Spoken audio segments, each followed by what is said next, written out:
आइए अब हम गाय माता की कहानी सुनकर पुण्य फल कमाते हैं। एक बार बहुत छोटा सा गांव था। उस गांव में एक नामी पैसे वाले सेठ सेठानी रहते थे। उनके पास खूब धन दौलत थी। साथ ही वे बड़े ही धार्मिक प्रवृत्ति के थे। वे सभी तरह के व्रत, उपवास, पूजा पाठ, दान पुण्य किया करते थे। इस जन्म में उन्होंने किसी का दिल नहीं दुखाया, न ही उन्होंने कोई पाप कर्म किया। फिर भी वे महान दुख भोग रहे थे। उनके विवाह को कई बरस हो चुके थे, लेकिन उन्हें औलाद सुख प्राप्त नहीं हुआ। उन्होंने खूब दवा दारू कराई, खूब देवी देवता भी ठोके, लेकिन सब निष्फल हो गया। तब एक दिन उनके गांव में काशी के एक महात्मा जी आए। सभी गांव वाले उनके प्रवचन सुनने के लिए जाते थे। तब एक दिन सेठ सेठानी भी उनके पास गए। जब प्रवचन खत्म हो गया तो सेठ सेठानी सब गांव वालों के जाने के बाद महात्मा जी के पास एकांत में उनसे मिलने के लिए गए और अपना सारा दुख उन्हें सुनाया। सेठ सेठानी ने महात्मा जी से कहा कि महात्मा जी, हमने इस जन्म में ऐसा कोई पाप नहीं किया है जिसकी हमें यह सज़ा मिल रही है। कृपया महात्मा जी हमारे दुख का निवारण बताइए ताकि हमारा अगला जन्म सुधर सके। तब महात्मा जी, जो बड़े ही पहुँचे हुए संत थे, उन्होंने एक लंबी सांस ली और वे बोले, पुत्र, सभी प्राणी अपने पूर्व जन्म के पाप कर्मों को इस जन्म में भोगते हैं। इस जन्म की सबको याद है कि हमने क्या कर्म किए हैं, लेकिन पिछले जन्मों का हिसाब किताब तो केवल ऊपर वाला परमात्मा ही जानता है।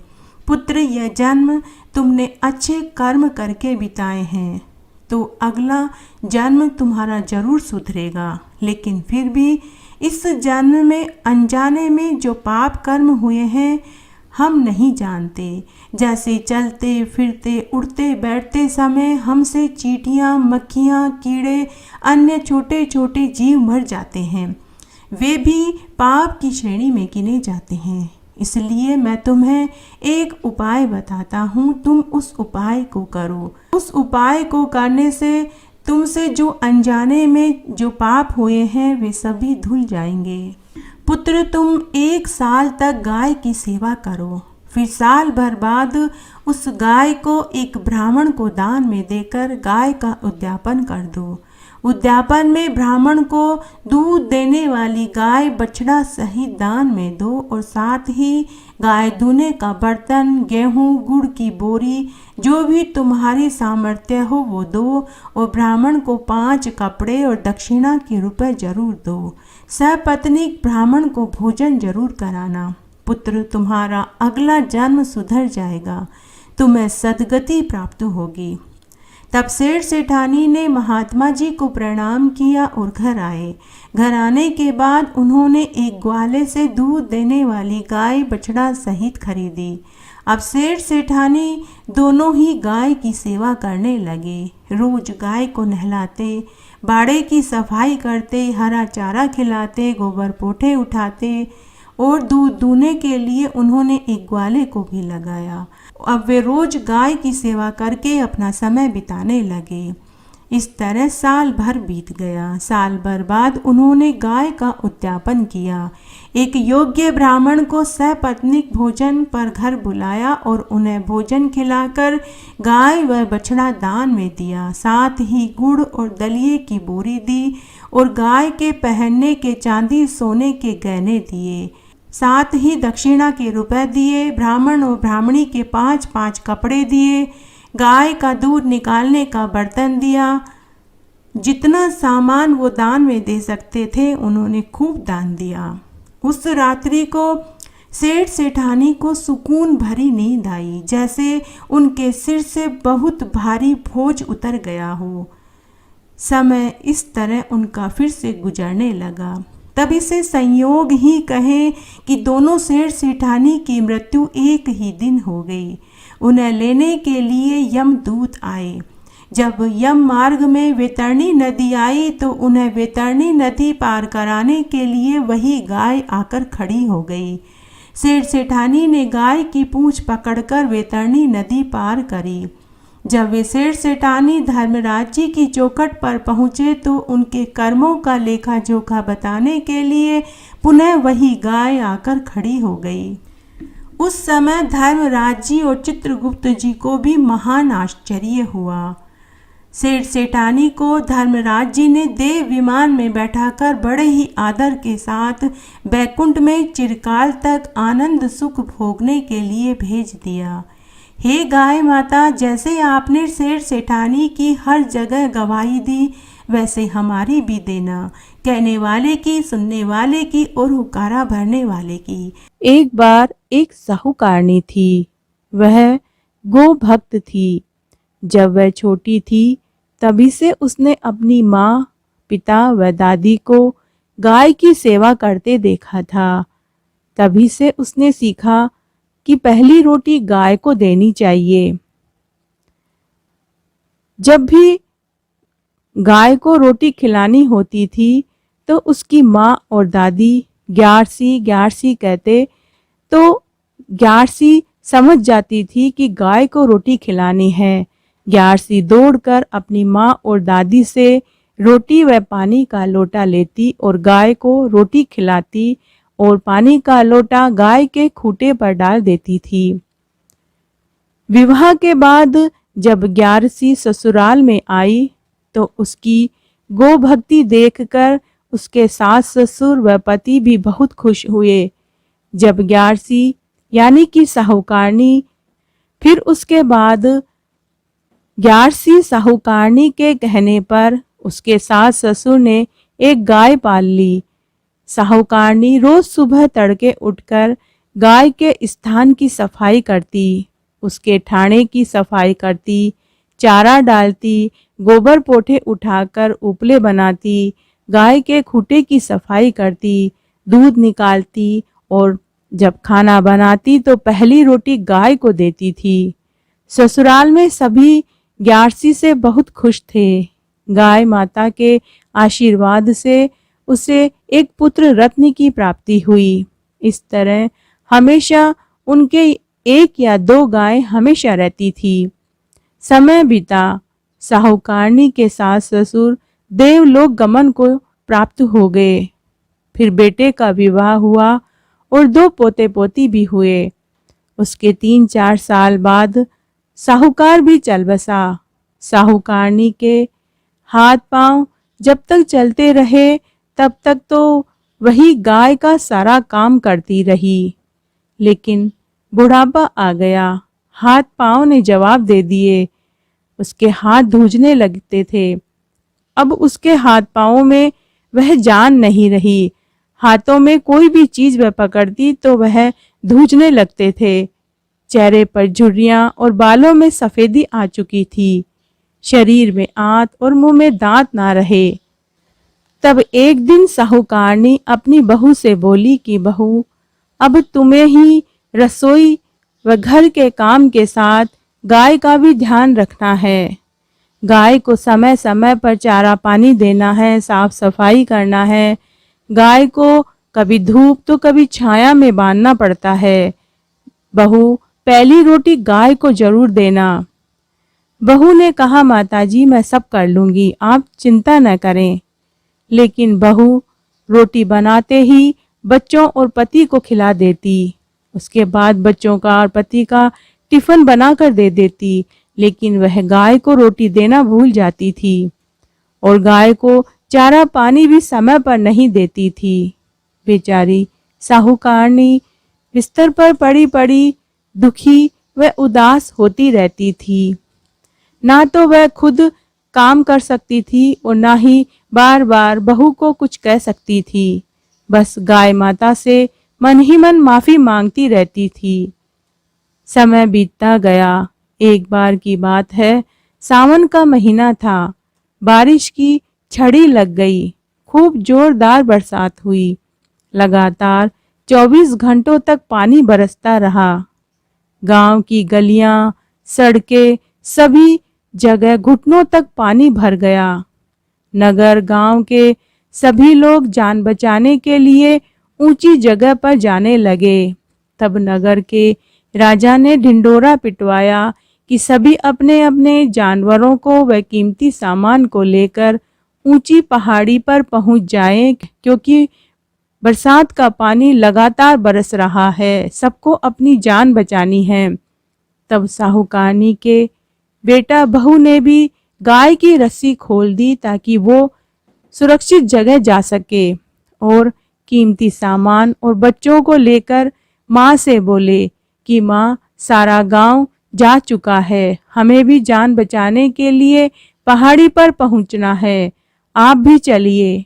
लेकिन साहूकारनी बोली, बेटा तुम लोग जाओ, मेरी इतनी ही उम्र थी, अगर बच गई तो तुम्हारा नसीब और मर गई तो तुम समझना मेरा अंत समय आ गया। बेटे ने अपनी माँ को बहुत समझाया लेकिन साहूकारनी नहीं मानी। तब बेटा बहू अपने दोनों बच्चों को लेकर चले गए, लेकिन गाय नहीं गई। गाय माता साहूकारनी की खाट के पास आकर खड़ी हो गई। पूरा गांव, खेत खलियान, यहाँ तक कि राजा का महल सब डूब गए, लेकिन साहूकारनी का मकान नहीं डूबा। पानी खूब बरस रहा था। साहूकारनी का मकान गीला जरूर हुआ लेकिन डूबा नहीं। साहूकारनी ने गाय की पूंछ पकड़ ली। इस तरह 3 दिन बाद बरसात रुकी, पानी उतरा।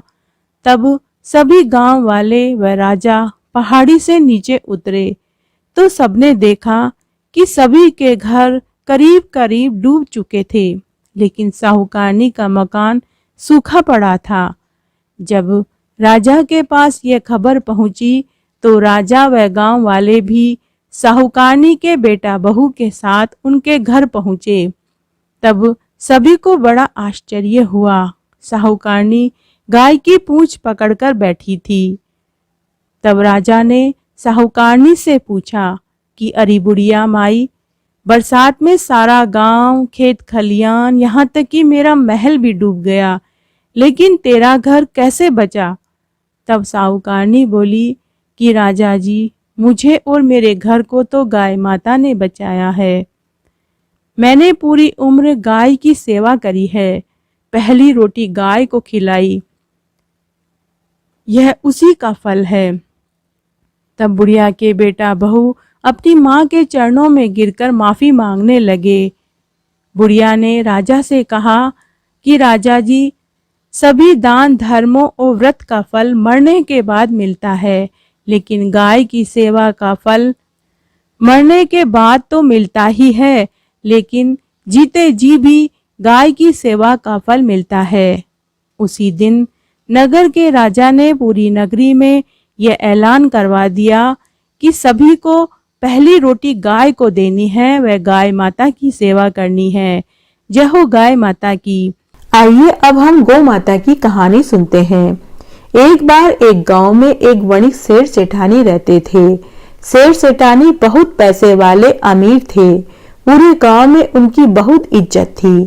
धन धान्य वैभव नौकर चाकर सब थे। सेठ सेठानी को लेकिन कोई औलाद नहीं थी। शादी के कई बरस बीत चुके थे। घर के माल मलकियत का कोई धनी धोरी नहीं था। सेठानी ने एक दिन सोचा कि हमारे पास इतनी धन दौलत है, लेकिन कोई उत्तराधिकारी नहीं है। तब एक दिन सेठानी ने सेठ जी से कहा कि आप मुझे एक गाय लाकर दे दीजिए। मैं गाय की सेवा पानी करना चाहती हूँ ताकि हमारा अगला जन्म सुधर सके।